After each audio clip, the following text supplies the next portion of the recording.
आयुष्य जर आनंदात आणि सक्सेसफुलमध्ये जर जगायचं जर असेल तर हे कायम लक्षात ठेवा। तर काय करायचं आहे की तर तुमच्या कामाचं नियोजन करा। नियोजन केल्यानंतर त्या कामाचं शेड्यूल तयार करा आणि दररोज ते काम रेग्युलरली आळस न करता ते काम रेग्युलरली तुम्ही करत राहा। म्हणजे मग शेड्यूल आणि नियोजन जर बनवलं तर तुमचं सगळं काम हे पूर्ण होईल आणि त्यामुळे तुम्ही आनंदी राहाल आणि तुम्ही सक्सेसफुल लवकर बनाल। त्यामुळे ही टिप्स ध्यानात ठेवा। तर आज माझं ऑनलाईन कामाचं कोणतं शेड्यूल नसणार आहे, कारण तर आज काढायचं आहे आमच्या शेतातला लसूण आणि त्याचसोबत तुम्हाला आमच्या शेतातलं निसर्गमय वातावरणही बघायला मिळेल। आणि सकाळची सुरुवात ही मस्त अशी घरातल्या आणि बाहेरच्या देवपूजाने झाली आणि बाहेरचं हे वातावरण मनाला एकदम प्रसन्न करून टाकणारं आहे। तर घरातली आणि बाहेरची अशा पद्धतीने देवपूजा करून घेतली आणि त्यानंतर तर आज घरातली सगळे कामं आटपून देवांच्या शाळेत जायचं आहे, कारण त्याचा आज रिझल्ट आहे।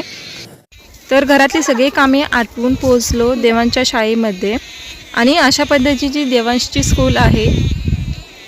तर रिझल्ट घेताना काय व्हिडिओ शूट केला नाही, डायरेक्ट रिझल्ट घेऊन रिटर्न आलो। आणि त्याच्या शाळेच्या बाहेरचं वातावरणसुद्धा खूप छान आहे, मुलांना खेळण्यासाठी ग्राउंड बनवलेलं आहे। तर हे बघा शाळेच्या ग्राउंडचं वातावरण। ग्राउंडच्या कडेला अशा पद्धतीचे झाडं लावलेली आहे आणि इकडे पुढे लहान मुलांना खेळण्यासाठी असं छोटंसं मस्त हिरवं ग्राउंड बनवलेलं आहे।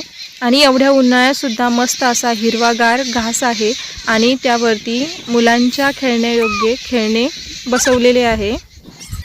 आणि थोड्या वेळ इथं देवांशला खेळू दिल्यानंतर आम्हाला घरी जायचं होतं, कारण पावसाचं वातावरण आता सांगितलेलं आहे, त्यामुळे लसूण काढून घ्यायचा होता। तर माझ्या मोठ्या बहिणीची मुलगी ह्या शाळेत आहे, त्यामुळे ते दोघंजणं तिकडं मस्त खेळत आहेत आणि दीदीची लहानी मुलगी आणि इकडं मस्त हिरव्या घासावरती चक्कर मारत आहे। आणि त्यानंतर आलो शेतात लसूण काढण्यासाठी। तर आज मी 5 वेळी लसूण उपटलेला आहे आणि बाकीचा लसूण आता नंतर उपटू, कारण खूप पावसाचं वातावरण झालेलं आहे। तर उपटलेला लसूण गोण्यांमध्ये भरून घेतला आणि कांदे काढलेले शेतात बघा इकडं किती मस्त अशा मेंढ्या चरत आहे। तर मेंढ्यांना पाणी पिण्यासाठी बघा त्यांनी किती छान अशी सिस्टीम बनवलेली आहे। आणि आजकाल आता मेंढ्या पाळणाऱ्यांचं सुद्धा ही प्रमाण खूप कमी झालेलं आहे। आणि इकडे मागे बघा किती पावसाचं वातावरण झालेलं आहे।